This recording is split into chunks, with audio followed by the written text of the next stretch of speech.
Welcome in विमर्श learning. हम लोग मूल मूल विधि सीरीज का नेक्स्ट टॉपिक अगला टॉपिक देखते हैं और वो टॉपिक अपना है ह्यूमन राइट्स, मानवाधिकार। तो सबसे पहले हम लोग मानवाधिकार के बारे में समझते हैं कि मानवाधिकार होता क्या है और उसके लिए हमें कुछ अधिकार समझने पड़ेंगे कि ये अधिकार कितने टाइप के होते हैं। कि जैसे एक सबने सुना है, ये सबको पता है कि एक हमारे कॉन्स्टिट्यूशन में फंडामेंटल राइट है, मौलिक अधिकार। ठीक है, इसको छोड़कर संविधान में कुछ और अधिकार हैं जो मौलिक अधिकार या भाग 3 में नहीं है। उनको हम क्या बोलते हैं? संवैधानिक अधिकार। जैसे राइट टू वोट है, वोट देने का अधिकार। ठीक है, 326 में पड़ा हुआ है ना। ऐसे ही राइट टू प्रॉपर्टी पहले मौलिक अधिकार था, फिर मौलिक अधिकार से हटा के 300 ए, आर्टिकल 300 ए में डाल दिया गया। तो अब क्या वो बन गया? संवैधानिक अधिकार। और मौलिक अधिकार भाग 3 में अगर पड़ा हुआ है। अच्छा, ऐसे कुछ अधिकार होते हैं जिनको जो संविधान में नहीं है, जिनको संसद ने कानून बनाकर दिया है। जैसे शादी करने का अधिकार, जो एडल्ट है 18 साल या 21 साल का, उसको शादी करने का अधिकार है। ड्राइविंग करने का अधिकार ठीक है। तो ऐसे वाले अधिकार विधिक अधिकार कहे जाते हैं, स्टैट्यूटरी राइट्स, मतलब कानून बनाकर दिए गए।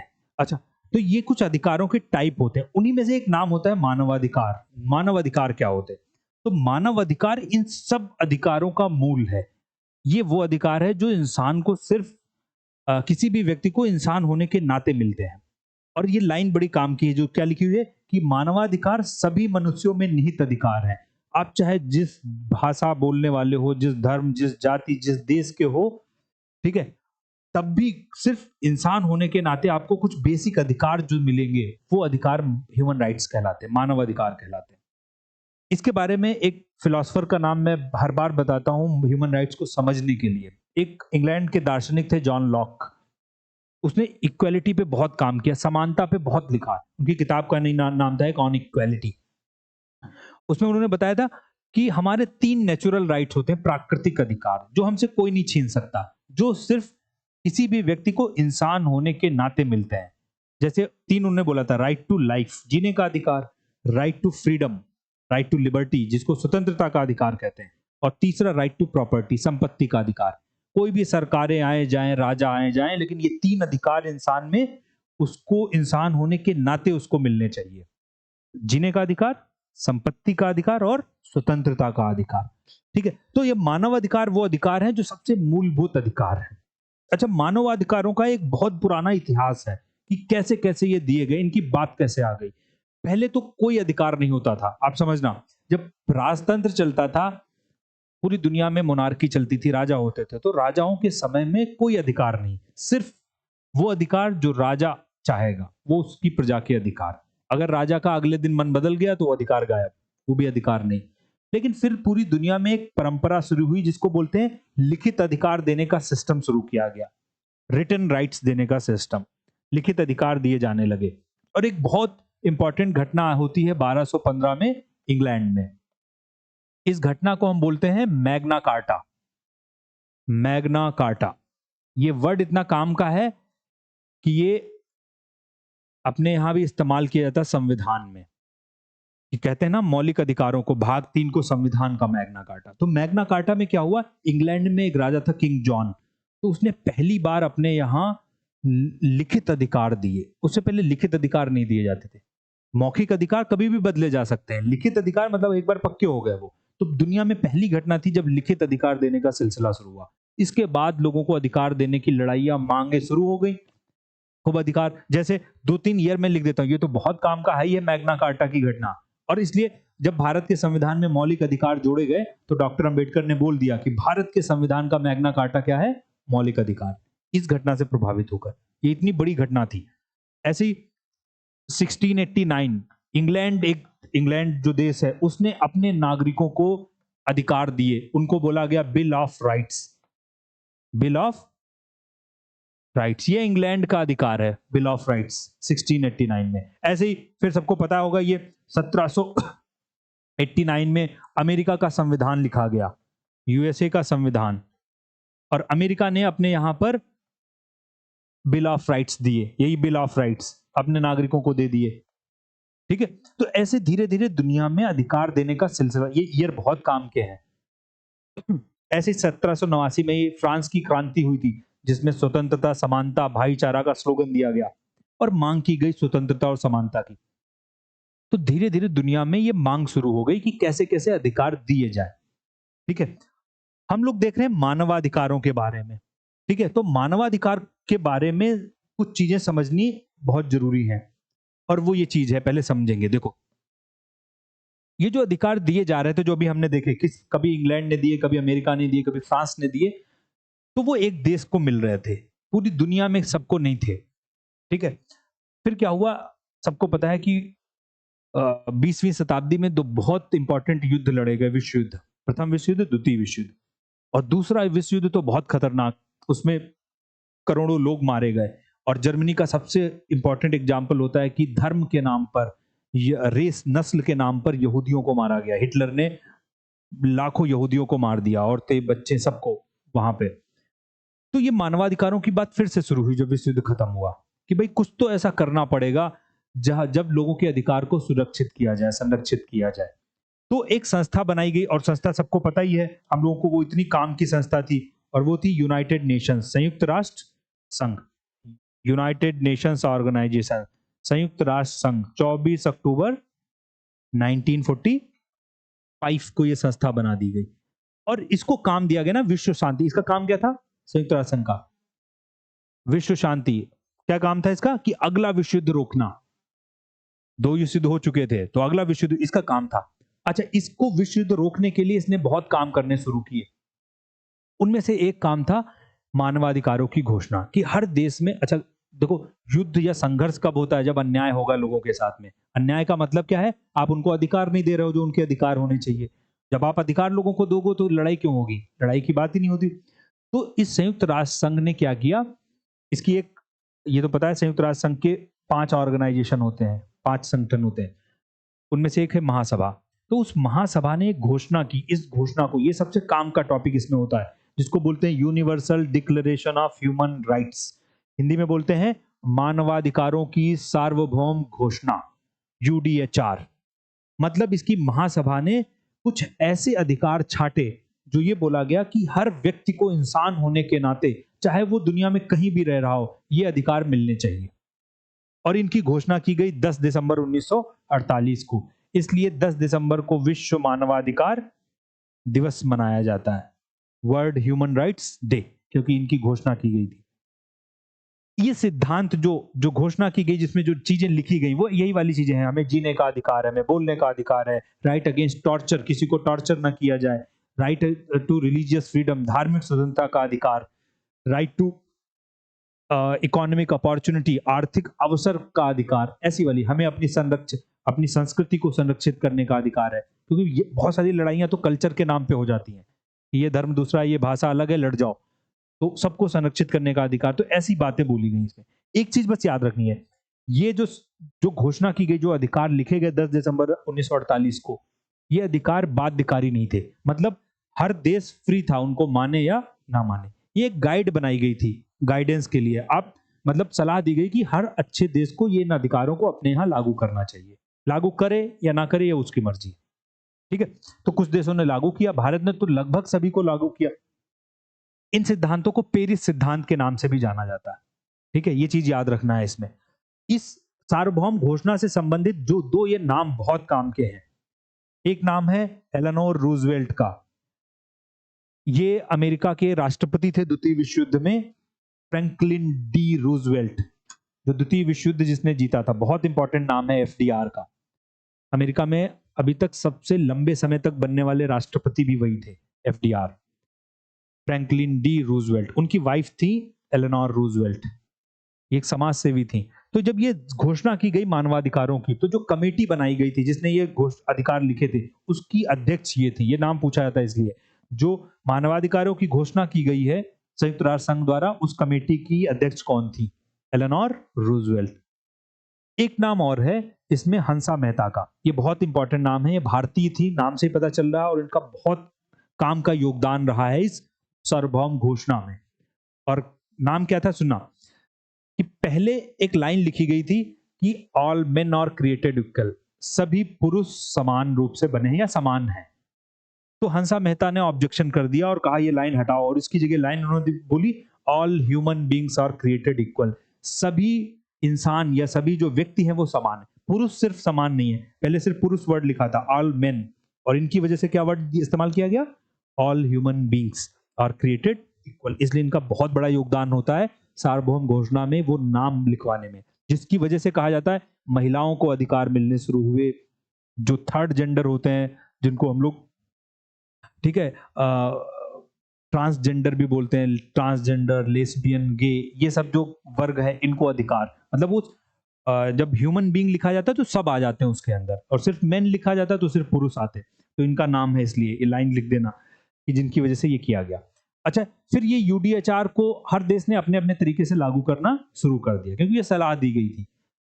कुछ तो संयुक्त राष्ट्र संघ ने ही नियम बना दिए, जैसे दो मैं बता रहा हूं कि जिनको जो आज के टाइम में थोड़ा ज्यादा काम के हैं वो मानवाधिकार से संबंधित ही हो जाते हैं। जैसे संयुक्त राष्ट्र संघ की महासभा ने ही 1949 में, ये अगर ईयर याद रख रहते हैं तो बहुत काम के, 1949 में एक समझौता किया जिसको जेनेवा कन्वेंशन के नाम से जाना जाता है। ये क्वेश्चन आज के टाइम में बहुत रिलेवेंट हो चुका है और बहुत पूछा भी जाता है।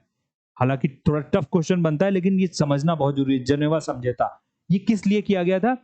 ये जब युद्ध चल रहा हो ना, वॉर के टाइम पर युद्ध के संबंधित जो नियम लिखे गए वो इसमें लिखे गए कि जो युद्ध में लोग लड़ रहे हैं उनको आप देखोगे कि कौन सैनिक हैं, कौन असैनिक है, कौन सिविल लोग हैं, नागरिक हैं, वो नहीं लड़ रहे हैं तो उन पे आप हमला नहीं करोगे। तो आज के टाइम पे जब रूस और यूक्रेन की लड़ाई हो रही है, इजराइल और फिलिस्तीन की लड़ाई चल रही है गाजा को लेकर, तो आप देखोगे हर दूसरे दिन जेनेवा कन्वेंशन की बात होती है कि जेनेवा कन्वेंशन का उल्लंघन है, जो आम नागरिक हैं, बच्चे हैं, उनको खाना पहुंचाया जाए, क्योंकि जेनेवा कन्वेंशन कहता है उनको खाना पहुंचाया जाए, उनको दवाइयां दी जाएं। ठीक है, ये मानवाधिकारों के चक्कर में ये सब किया गया। ये याद रखना, जेनेवा कन्वेंशन किससे संबंधित है, लिख देना, युद्ध के संबंधित नियम बनाए गए संयुक्त राष्ट्र संघ ने। तो आज के टाइम पे तो सिर्फ ईयर पूछा जा सकता है जेनेवा कन्वेंशन। ऐसे ही अगर याद रहे तो एक ईयर और लिख लो बस। ये हालांकि ये थोड़ा कानून, ये ऐसा नहीं कि बहुत बड़ी चीजें हैं, लेकिन ये चीजें आपको ह्यूमन राइट के आसपास पढ़ लेनी चाहिए, इसलिए मैं लिख रहा हूं। एक रोम समझौता हुआ इटली की राजधानी रोम में, और इस यहां से एक संस्था बनाई गई जिसको बोलते हैं international criminal court.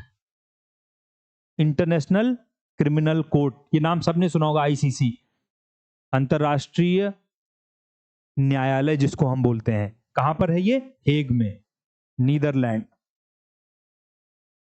Hague Netherland में।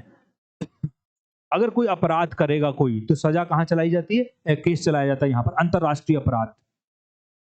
फिर से काम का है, क्योंकि अभी अगर सुना हो तो 1 महीने पहले, मुश्किल से 1 महीना हुआ है, कतर में भारत के 8 अधिकारियों को, नौसेना के पुराने अधिकारी थे रिटायर्ड, उनको कतर ने फांसी दे दी, मतलब सुना दी सजा।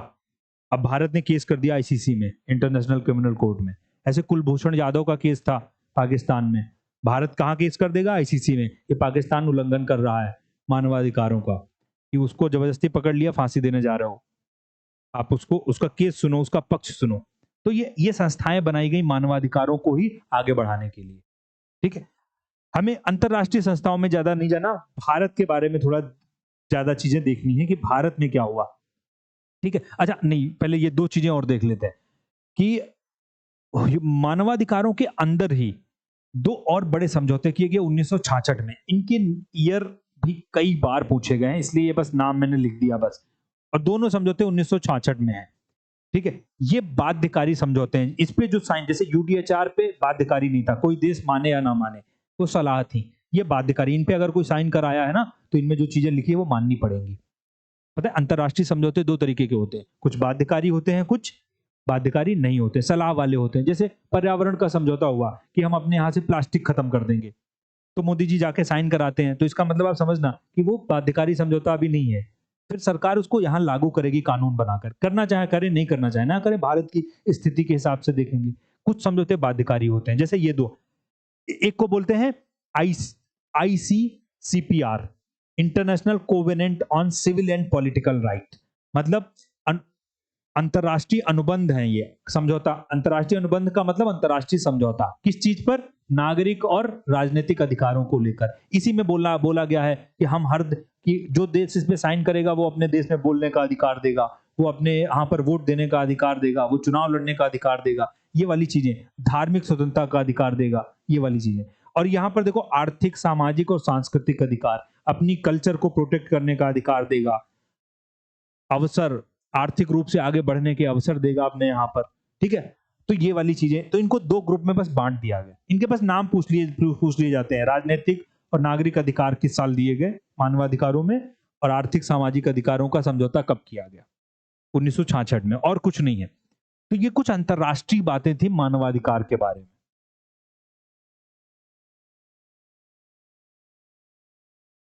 ठीक, बस ऐसे लिख देना, नागरिक और राजनीतिक समझौता, अनुबंध लिख लो तो बहुत बढ़िया।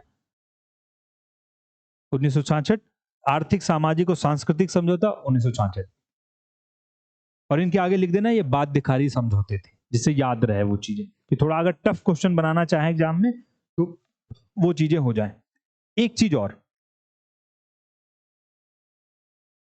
बस अंतरराष्ट्रीय चीज जो जुड़ी हुई है, एक परिषद है, ये तो आज के टाइम पे फिर से बड़ी न्यूज में रहती है, इसका नाम है ह्यूमन राइट काउंसिल, जो 2006 में बनाई गई। बस 3 चीजें इसमें लिखनी होती हैं। देखो, एचआरसी इसको बोलते हैं, ये संयुक्त राष्ट्र संघ की मानवाधिकारों पर नजर रखने के लिए सबसे बड़ी संस्था है, जो पूरी दुनिया पे नजर रखती है मानवाधिकारों का कहां उल्लंघन हो रहा है। इसलिए कभी देखो, जहां भी कोई छोटी मोटी चीज होती है, एचआरसी तुरंत नोटिफिकेशन रिलीज कर देती है कि यहाँ पे गड़बड़ हो रहा है। म्यांमार से रोहिंग्या मुस्लिम भगाए गए जब वहां पर और भारत में घुसने लगे, तो एचआरसी ने तुरंत नोटिफिकेशन निकाल दिया कि रोहिंग्याओं के साथ में गलत हो रहा है, इनको जो देश शरण देना चाहे दे दें, वो ना उनको शरण दिलवाएगा, ये सब काम करेगा ह्यूमन एचआरसी।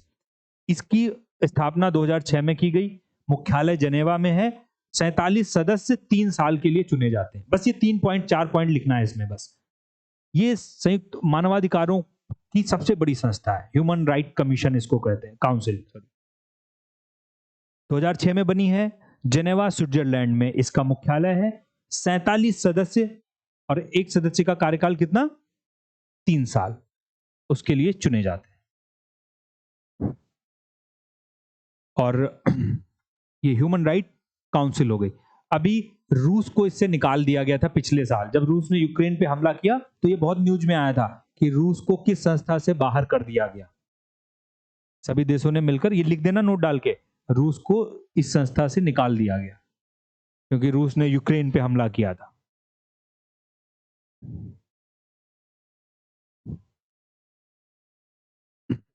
अब हम भारत के बारे में देखते हैं। सुना, पेरिस जो समझौता हुआ था, सुना, पेरिस पे सिद्धांत जो लिखे गए थे मानवाधिकारों के, उन सिद्धांतों को पूरा करने के लिए भारत ने 1993 में, ये ईयर बहुत काम का है, 12 अक्टूबर 1993, ये डेट भी बहुत काम की है। 12 अक्टूबर 1993 में भारत ने क्या किया, नेशनल ह्यूमन राइट कमीशन बना दिया, राष्ट्रीय मानवाधिकार आयोग। ये डेट काम की है, ईयर बहुत काम का। 12 अक्टूबर 1993 को भारत ने राष्ट्रीय मानवाधिकार आयोग की स्थापना कर दी, और जिस आयोग का काम क्या है, भारत में मानवाधिकारों पर नजर रखना। अच्छा, ये देखो, एक आयोग है, आयोग में एक व्यक्ति तो होगा नहीं, इस आयोग में बहुत सदस्य होते हैं। इसके पहले अध्यक्ष थे रंगनाथ मिश्रा, जस्टिस, इनका नाम बहुत पूछा जाता है, जस्टिस रंगनाथ मिश्रा, भारत के मानवाधिकार आयोग के पहले अध्यक्ष। और अभी जो है उनका भी नाम लिखा हुआ है, देखो, जस्टिस A.K. मिश्रा, अरुण कुमार मिश्रा, ये प्रेजेंट टाइम में है। पहले का भी नाम लिख देना है, अभी का नाम भी लिख देना है।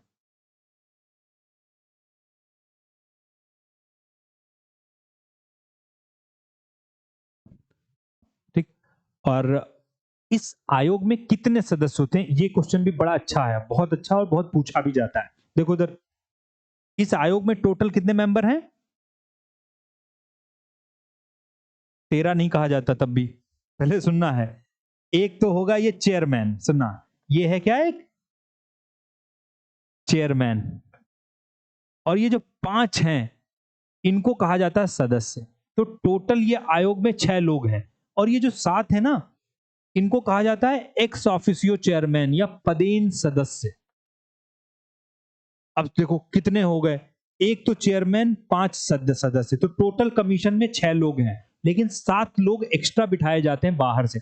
पदेन वर्ड हम लोग पढ़ चुके हैं ना, जब पढ़ते हैं उपराष्ट्रपति राज्यसभा का पदेन सभापति होता है, एक्स ऑफिशियो, मतलब वो उपराष्ट्रपति होने के नाते सिर्फ क्या बन जाता है, राज्यसभा का सभापति मान लिया जाता है। मतलब उसका कोई नियुक्ति नहीं हो रही है, कहीं और का सदस्य होगा इसलिए उसको यहां पे बिठा दिया जाता है। तो देखते हैं हम लोग क्या होता है। पहले पहले ये चीज पहले अलग से देख ही लेते हैं। पहले ये देखो, तो एक चेयरमैन 5 अन्य सदस्य, इनको अभी बाद में पढ़ते हैं, लेकिन 7 लोग जो होते हैं पदेन सदस्य होते हैं, जो कहीं और के हैं यहां बिठाए जाते हैं। तो वो 7 कौन है, ये देखो ये 7 है। सुना, भारत में जो पिछड़ा वर्ग आयोग होगा, ओबीसी कमीशन, उसका चेयरमैन अपने आप कहां बैठ जाएगा, एनएचआरसी का सदस्य बन जाएगा। भारत का जो अल्पसंख्यक आयोग है, माइनॉरिटी कमीशन, उसका चेयरमैन ऑटोमेटिकली क्या बन जाएगा, मानवाधिकार आयोग का सदस्य। अनुसूचित जाति आयोग, अनुसूचित जनजाति आयोग, राष्ट्रीय बाल अधिकार, बच्चों वाला जो आयोग है, महिला आयोग और विकलांग आयोग, इन 7 आयोगों के जो चेयरपर्सन होंगे, जो मुखिया होंगे, वो ऑटोमेटिकली क्या बन जाएंगे, मानवाधिकार आयोग के सदस्य बन जाएंगे। और ये भी बहुत अच्छा क्वेश्चन बनता है, नाम दे देंगे कि इसका नहीं होगा। अब एक बीच में नीति आयोग डाल दिया, इसमें सतर्कता आयोग डाल दिया, सूचना आयोग डाल दिया, तो याद रखना है कि वो लोग सदस्य नहीं होंगे।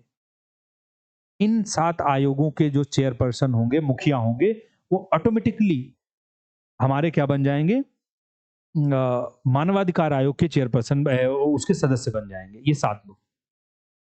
ठीक, अब इनको देखते हैं 1+5 ये कौन होते हैं, किसको बनाया जाएगा, ये भी बड़ा इंटरेस्टिंग है और अच्छा क्वेश्चन बनता है। देखो 1+5 ये देखते हैं, ये कौन बनाए जाएंगे। तो जो चेयरपर्सन होगा, जो मुखिया होगा मानवाधिकार आयोग का, उसकी नियम है कि वो वही व्यक्ति बन सकता है जो सुप्रीम कोर्ट, भारत के सर्वोच्च न्यायालय में जज रहा हो या मुख्य न्यायाधीश रहा हो, न्यायाधीश या मुख्य न्यायाधीश। अगर कोई व्यक्ति सुप्रीम कोर्ट में न्यायाधीश, जज रहा हो या चीफ जस्टिस रहा हो, वही क्या बन सकता है, एनएचआरसी, राष्ट्रीय मानवाधिकार आयोग का अध्यक्ष बन सकता है। ठीक है, ये बहुत इंपॉर्टेंट कंडीशन है पहली। अब बचे 5 लोग, 5 ये वाले, ये तो हो गया। 5 लोग कैसे होंगे, तो ये 5 लोग ऐसे आएंगे। क्या बोला गया कि जो एक सदस्य इसमें से होगा वो सुप्रीम कोर्ट का न्यायाधीश रहा हो, मतलब एक वहां भी बन सकता है चेयरपर्सन, एक और बिठाया जाएगा सुप्रीम कोर्ट का जज, एक हाई कोर्ट का होगा, उच्च न्यायालय का। जजों ने खुद को भर लिया इसमें ज्यादातर, देखो। और 3 सदस्य जो होंगे वो ऐसे लोग होने चाहिए जिनको मानवाधिकार में कोई अनुभव हो, कोई काम किया हो, सामाजिक संस्था जो जुड़े रहे हो वो। तो 3 हो गए ये, एक हाई कोर्ट का 4, एक सुप्रीम कोर्ट का 5, और अध्यक्ष तो अलग हो ही गया, 6 हो गए। अच्छा, जो ये 3 बाद बाकी के हैं उनमें से एक महिला होना जरूरी है, कंपलसरी। जो बचे 3 उसमें से एक वुमेन होना क्या है, कंपलसरी है। ये कंपलसरी कर दिया गया, 3 सदस्यों में से कम एक महिला होना जरूरी है। तो ऐसे ये आयोग का गठन किया जाएगा भारत में, मानवाधिकार आयोग का। मानवाधिकार आयोग के जो मेंबर होते हैं, ये देखो बड़ा फिर से काम की चीज है बहुत, इनका कार्यकाल 3 साल या 70 वर्ष की आयु का होता है। ये अकेला भारत में एक संस्था है जिसका कार्यकाल, रिटायरमेंट एज क्या है, 70 साल। वैसे सभी संस्थाओं की रिटायरमेंट एज कितनी है, 65, केंद्र सरकार की। इवन सुप्रीम कोर्ट के जज भी कब रिटायर होंगे, 65 साल में। सिर्फ अकेली संस्था है जी, या तो 3 वर्ष का कार्यकाल या 70 वर्ष की उम्र पूरी हो जाए। और ये बहुत सबकी नहीं, वो तो अलग, उनके कमीशन के हिसाब से चलेगा, हाँ, लेकिन वैसे उनके सबके भी 3 ही चलते हैं। लेकिन इसकी बात हो रही है, इस आयोग के ये जो 6 लोग हैं, इनका टेन्योर क्या है, 3 साल या 70 साल की उम्र। और ये कार्यकाल बहुत पूछा जाता है कि कितना कार्यकाल होगा। ठीक है, अब बात एक चीज और आती है कि जब इनकी नियुक्ति होगी तो नियुक्ति कौन करेगा। अब नियुक्ति भी बड़ी मुश्किल बनाई गई है इनकी। हाँ, करेगा तो राष्ट्रपति, लेकिन राष्ट्रपति करेगा उसके लिए एक समिति बनाई जाएगी, इस समिति की सिफारिश से करेगा। ये समिति नाम की सिफारिश करेगी कि इस व्यक्ति को भारत के मानवाधिकार आयोग का हेड या मुखिया या सदस्य बना दो। और समिति क्या है, सुनना, याद रखना, बड़ा आसान है। देखो, एक तो प्रधानमंत्री हो गया, ठीक है, और प्रधानमंत्री के साथ में आप इसको जोड़ लो, विपक्ष का नेता, ठीक है। ये वैसे ऐसे देखो, प्रधानमंत्री, गृह मंत्री, तो 2 व्यक्ति तो सरकार के हो गए, जिसकी सरकार, जैसे मोदी जी हैं तो अभी मोदी जी अमित शाह हो गए, और 2 व्यक्ति विपक्ष के हो जाएंगे, विपक्ष के भी लिए जाएंगे क्योंकि अपनी ना चला पाए वो मानवाधिकार में। तो लोकसभा में विपक्ष का नेता, राज्यसभा में विपक्ष का नेता, तो ये 2 विपक्षी दल हो गए, तो 4 हो गए। फिर लोकसभा का स्पीकर और राज्यसभा का डेप्यूटी चेयरमैन, सभापति नहीं होगा, वो तो उपराष्ट्रपति हो जाएगा, फिर तो सबसे सीनियर हो जाएगा, तो इसलिए उपसभापति लिखा होगा। मतलब प्रधानमंत्री, गृह मंत्री, 2 सरकार के, 2 विपक्ष के और दोनों सदन के नेता, जो सदन का अध्यक्ष है, लोकसभा का स्पीकर और राज्यसभा का उपसभापति। ये सभापति नहीं है, बस याद रखना, क्योंकि वो उपराष्ट्रपति हो जाएगा तो इन सबसे ऊपर चला जाएगा, वो मानवाधिकार से भी ऊपर चला गया, वो सम्मान की पोस्ट है, उपसभापति को रखा जाएगा। ये समिति सिफारिश करती है, तब मानवाधिकार आयोग के सदस्य चुने जाते हैं। और ये कार्यकाल लिखी दिया 3 साल और 70 साल की उम्र तक इन सबका कार्यकाल होगा। तो मानवाधिकार में ये वाले क्वेश्चन बड़े अच्छे बनते हैं कि कमीशन में कितने लोग हैं, कमीशन की नियुक्ति कैसे होती है, कार्यकाल क्या है और कौन सी समिति सिफारिश करती है इनके काम की। ह्यूमन राइट्स के बारे में एक चीज और बस, कि ये आयोग क्या क्या काम कर सकता है, ठीक है, वो चीजें और बस। और एक वर्ड देखो लिखा हुआ है कि जो ये न्यायालय हो, ये हमारा आयोग है, इस आयोग के पास में सिविल कोर्ट की शक्तियां होती हैं, सिविल न्यायालय की, फौजदारी न्यायालय की शक्तियां नहीं है। मतलब क्या है, ये किसी को सजा नहीं दे सकता। सिविल कोर्ट की शक्तियां उनको कहते हैं कि ये जांच कर सकता है, ठीक है, इन्वेस्टिगेशन कर सकता है, फाइन लगा सकता है, ये सब काम कर सकता है। ये सजा नहीं दे सकता कि जो 2 साल की सजा हो गई, आपने मानवाधिकारों का उल्लंघन किया ना। इसकी जो सिफारिशें होती हैं आयोग की, मानवाधिकार आयोग की, वो सिर्फ रिकमेंडेटरी बोला जाता है, वो सिर्फ सिफारिश कर सकता है। सरकार से सिफारिश कर देगा कि इस व्यक्ति ने मानवाधिकारों का उल्लंघन किया है तो इसको आप सजा दो, और सरकार जो है वो काम करे ना करे, न्यायपालिका भी वो उस चीज को माने ना माने, वो अलग चीज है। मतलब इसकी जो सिफारिश होगी आयोग की, वो बाध्यकारी नहीं है, ये याद रखना है, बाइंडिंग नहीं है। तो ये संस्था सिर्फ क्या कर सकती है, सिफारिशें दे सकती है कि आपको क्या करना है उल्लंघन जब हुआ है। एक कंडीशन और है, इसके पास अगर किसी कहीं पे देखो, ये संस्थाएं कभी कभी बहुत काम आती हैं जब किसी के साथ अन्याय हो रहा हो। अब मानवाधिकार आयोग या बाल आयोग या महिला आयोग में एप्लीकेशन फाइल करो, तुरंत एक्शन लिया जाता है। पुलिस अगर एक्शन नहीं लेती है तो वो भी तुरंत लेने लगती है आयोगों के डर से। तो ये आयोग में कब जा सकते हो, इसका एक नियम भी है कि आप 1 साल के अंदर जा सकते हो। जैसे कोई उल्लंघन हुआ है मानवाधिकार का, किसी ने भी किया है, पुलिस ने, चाहे सरकारी संस्था कर रही हो। हाँ, एक चीज और याद रखना, इनमें हम सब तभी जा सकते हैं जब सरकारी संस्थाओं ने उल्लंघन किया हो। अगर कोई इंडिविजुअल व्यक्ति राह चलते एक दूसरे को मार रहा है तो वो मानवाधिकार का उल्लंघन नहीं, उसमें तो आईपीसी लग जाएगी, दंड संहिता, जेल में डालो, पुलिस डालो। जब सरकार ये काम कर रहा है, करे सरकारी संस्थाएं, तब आप जाओगे, क्योंकि सरकार को भी ये चेतावनी देंगी ना, सरकार को बचाने के लिए तो यह है मानवाधिकार। एक दूसरे पे अगर लोग कुछ कर रहे हैं तो उसके लिए तो दंड संहिताएं हैं, वो काम करेंगे। तो ये मानवाधिकार आयोगों के पास सिफारिश तभी की जा सकती है जब सरकारी संस्थाओं ने मानवाधिकारों का उल्लंघन किया, कोई भी संस्था हो। और उसकी एक नियम ये लिख देना कि हम विद इन 1 ईयर, उस घटना के विद इन 1 ईयर, 1 वर्ष के अंदर हम क्या कर सकते हैं, आयोग के पास जा सकते हैं, 1 वर्ष के अंदर।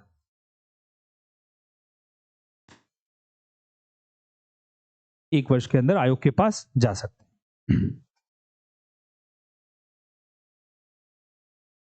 और आयोग अपनी सिफारिश करेगा।